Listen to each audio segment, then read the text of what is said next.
আমরা সবাই পাথর দেখেছি, পর্বতও দেখেছি, শুকনো পাতাও দেখেছি, শ্যামল বনানীও দেখেছি। কখনো ভেবেছেন পাথরের অস্তিত্ব কিন্তু ততক্ষণ পর্যন্ত যতক্ষণ সে পর্বতের গায়ে আটকে থাকে। যখন সেই পর্বত থেকে সেই পাথর ভিন্ন হয়ে যায় ও নিজের অস্তিত্ব হারিয়ে ফেলে। আস্তে আস্তে কখনো পাথর কেটে বা কখনো পিষ্ট হয়ে সেই পাথর আস্তে আস্তে মাটিতে পরিণত হয় এবং পূর্ণরূপে নিজের অস্তিত্ব হারিয়ে ফেলে। এটাই পাতার সাথেও হয়। এই পাতা যতক্ষণ গাছের ডালের সাথে যুক্ত ততক্ষণ তার অস্তিত্ব থাকে।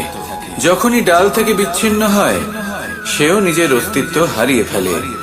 আর এটাই আমাদের সাথেও হয়।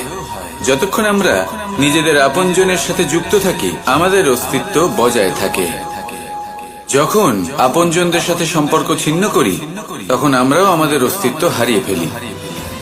এবার এই সংসারের প্রত্যেক ব্যক্তি স্বতন্ত্র থাকতে চান, আর অনেক ব্যক্তি স্বতন্ত্র থাকবেন বলে আপনজনদের দূরে করে দেন আর তাদের সাথে এই সম্পর্ক ছিন্ন করেন। এটা কি সত্যি প্রয়োজন? আপনজনদের সাথে সম্পর্ক ছিন্ন করে নিজের অস্তিত্ব হারিয়ে ফেলা প্রয়োজনীয়, নাকি আপনজনদের সাথে সম্পর্ক বজায় রেখে নিজেদের স্বতন্ত্র করে রাখা সেটা আবশ্যক? নির্বাচন আপনারই। আসুন আমার সাথে ভালোবেসে বলুন, রাধা রাধা। আপনি কি কখনো নৌকা যাত্রা করেছেন? করে না থাকলেও নিশ্চয়ই দেখেছেন যে এই জল যা নিজের অন্তরে সব কিছু সমাহিত করে নিতে পারে, এই নৌকা সেই জলের ওপরেই ভেসে থাকে। নদীর স্রোত কাটিয়ে সে সামনে অগ্রসর হয়। কিন্তু যদি এই নৌকায় কোনো ছিদ্র হয় তাহলে কিন্তু সেই নৌকা ডুবে যাবে। আর এতে কোনো তফাৎ হবে না যে সেই ছিদ্র ছোট নাকি বড়, নৌকা ডুবে যাবে।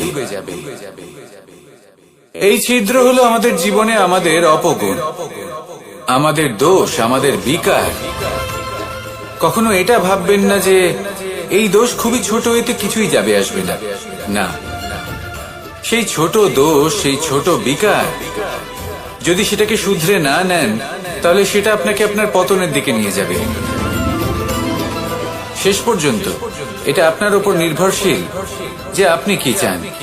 আপনার জীবনের এই নৌকা এভাবেই ডুবে যেতে দেখবেন, নাকি নিজেকে শুধরে নিয়ে সেই নৌকার সেই ছিদ্রটাকে ভরিয়ে তুলতে চাইবেন? নির্বাচন আপনার। আসুন আমার সাথে ভালোবেসে বলুন, রাধা রাধা।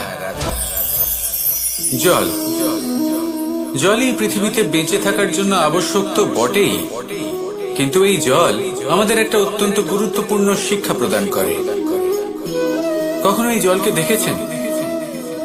যে পরিস্থিতিতে এই জল প্রবাহিত হোক না কেন, এর উপর যা কিছুই প্রভাব থাকুক না কেন, এর পথে যতই বাধা আসুক না কেন, তার মধ্যে থেকে ও নিজের পথ ঠিক বের করে নেয়, কিন্তু নিজের প্রবাহ থামতে দেয় না, ক্রমাগত অগ্রসর হতে থাকে।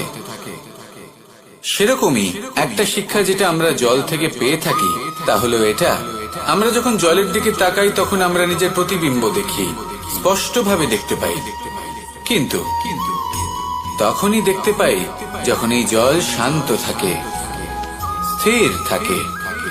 যদি এই জল অশান্ত হয়ে থাকে, স্থির না হয়, তাহলে আমরা এতে নিজের প্রতিবিম্ব দেখতে পাই না। এটাই আমাদের মনের সাথেও হয়ে থাকে। যখনই জীবনে কোনো সংকট আসে, যদি আমরা শান্ত মনে, স্থির মনে সিদ্ধান্ত নিই, তাহলে সেটা এমন একটা শীতল সিদ্ধান্ত হবে যেটা আমাদের ভবিষ্যৎকে একটা শ্রেষ্ঠ স্থানে নিয়ে যাবে। যদি এই মন অশান্ত হয়, বিচলিত হয়, পীড়িত হয়, দুঃখিত হয়ে থাকে, রুষ্ট হয়ে থাকে, তাহলে অনেক সময় আমরা এমন সিদ্ধান্ত নিই যেটা আমাদের জন্য অনুচিত প্রমাণিত হয়।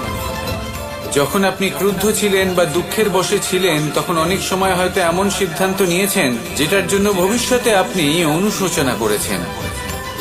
এবার দেখুন, এই আবেগগুলো থেকে আমরা পালাতে পারবো না, কিন্তু এই আবেগগুলো আপনার উপর কতটা প্রভাব ফেলবে সেটা আমরা অবশ্যই ঠিক করতে পারি।